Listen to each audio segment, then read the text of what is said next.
Welcome back, ladies and gentlemen. As I had started in the previous video, I'm going to continue explaining how to answer source-based questions and the different criteria which you need so that you maximize your mark acquisition as you go along. So today's one will be very short and descriptive. We are only going to deal with source-based questions, and then that's it. On the other video, I'll continue with how to tackle essays adequately. So let's get right to it on how to answer source-based questions. So the first tip is the key question provides the focus of the content in the source. From the sources which you get either visual or in writing, there are certain aspects which you must focus the most on, and the question is usually your guidance. It could say compare X and Y within the given source, or show us contrast from the source and what you know. That is an indication that is showing you that you must focus on certain parts of the content. Remember, it can also be asked in a paragraph. Remember when I said even during source-based questions, you can get a question which requires you to write in essay form. Usually it's the last part of any form of writing, but it is required. So you must make sure that you are short, concise, and you're able to get to the main point when having that form of an essay question. So from within the given sources, which are source-based, right, you must make sure that you underline or have notes on the important information from all of the sources. So let's say they give you 3 sources, and then at the end they want you to have a summarized paragraph of everything. Because you've highlighted important things, it's easier for you to extrapolate that, put it into a perfect paragraph, and then you've answered the main thing. As you can see on the screen, it's written sources will be labeled source 1C, and it has X, Y, and Z. But because you've underlined, you are more than prepared to get the more important information out of all of this information.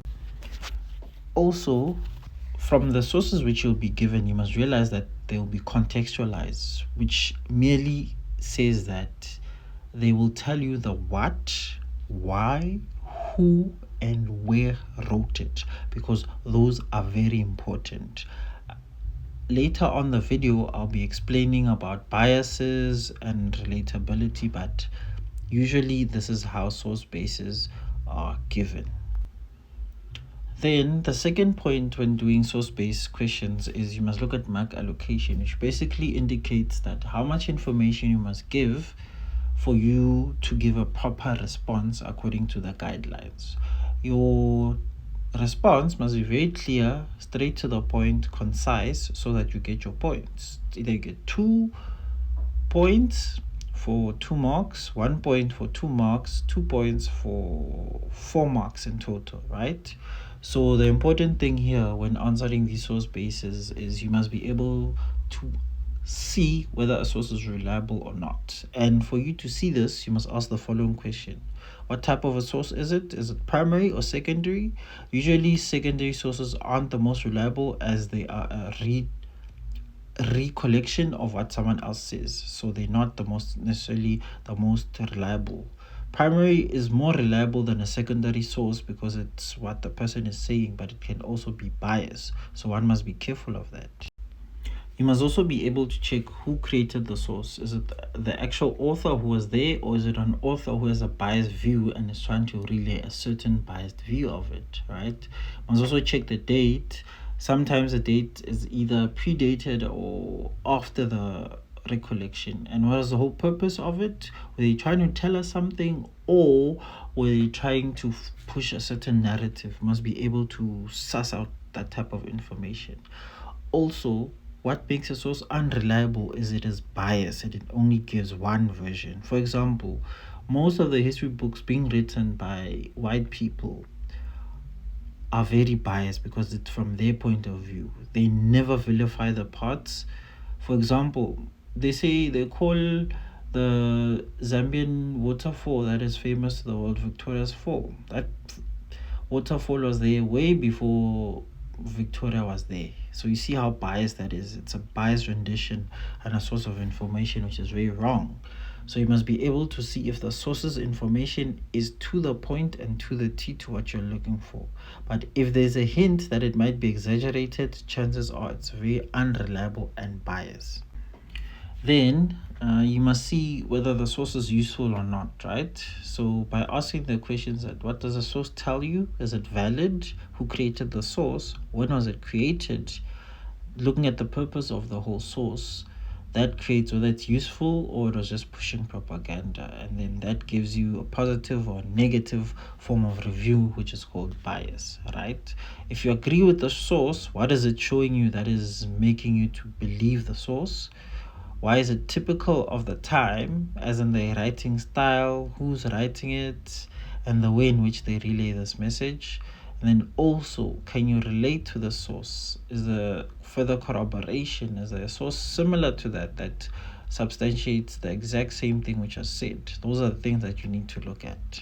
So by now, I'm sure that in history you've been told that no source is 100%. So you need to find the most reliable source and the most credible one, because if one source has further corroborations from other sources, it is more likely to be more reliable than one propagandist and exaggerated form of source, right? So sources have limitations, such as that they're one-sided. You can't necessarily ask the person the question again because you're not there. They are biased. Facts can either be deliberately cited or exaggerated, and also propaganda may be pushed. For example, the Russians pushed a lot of propaganda through their communist newspapers, but then that's a story for another day. So essentially, bias is when a creator creates a certain perspective that is so strongly either for or against. They either make sure that the wording is very intentional, manipulative, or creates doubt. So whatever you read from that is going to cloud your judgment instead of believing the facts which are brought forth. So biases can either be extremely positive or negative. If it is extremely positive, there are prefixes such as pro or in favor. They tend to have a positive outlook even after reading them, right? Or they could be negative. They'd use such words as anti or strongly against, or have bad visual depictions. So you must be very careful to cite the bias in there, right? Or you can't detect any bias and then you get a balanced source. Hopefully one gets to have as many balanced sources as ever, so that you can have your own personal judgment without having prejudice from either bias. So how do I spot bias from a source? Usually when they describe people or events, it's either too positive or too negative. There are caricatures from there. There's a lot of propagandist words, and also the important information isn't mentioned as accurately. It is mentioned in a way which hides the reality of things. So sources can be given via political cartoons. They are very simplified visual code, which you can see that this person shows power, authority. Once you learn the visual codes, you are able to deduce specific messages from cartoons. So you need to see the more visual sources, the better for yourself. I strongly recommend that you look at newspapers, which help with a lot of visual cues, and you're able to see source bases that will help you with practicing. So as I was mentioning, there's a caricature, which is just an exaggerated picture of a person who they will either accentuate big eyes, a big nose, a big mouth, or big money of bag to accentuate that that's the message they're trying to relay. The labeling will also help with the audience, whether they'll give a person a good representation or a bad representation. So you must be able to interpret which one is which. Also the symbolism of it, where they'll use simple objects, or they will make it very exaggerated so that you get confused, or they will show a public similar face or presentation of things, right? So when you interpret, you must make sure that you identify symbols which you're trying to work with to help you find the most balanced point of view. And then you must also be able to see the message in which the caricature or the symbol is trying to show you, right? Does it answer the questions of why was it given to you? What is the information given? What are they trying to clarify? Are you able to interpret what the creator was trying to show you, or is it exaggerated, right? You must also look at the wording, whether there's exclamation marks, there's onomatopoeia, where they place the words, and what message it relays, right? So you must be very careful with that. And then there comes the part where I mentioned before, the comparison from different sources. It's either they'll give you sources which either substantiate each other or sources which give contrast to each other. And when they give you this, they want you to see if you fully understand what it's given. For example, let's say source A says this, source B says this. Can you confirm this? Then you'd obviously give information, and then the mark allocation will guide you as to whether give 1 point, 2 points, 3 points, or 4 points. But it must be straight, clear, concise, and to the point, not waffling around with information. And also remember to write one paragraph. I don't know if you know this, but according to English literature, 8 sentences are the perfect form of a paragraph, meaning that the first sentence is introductory and then the last sentence is concluding, but then they must all flow as one idea or one point substantiating the other, but then end up in the context of 8 sentences. Thank you very much for watching. I hope you subscribe, and on the next one I'll be explaining how to tackle essays.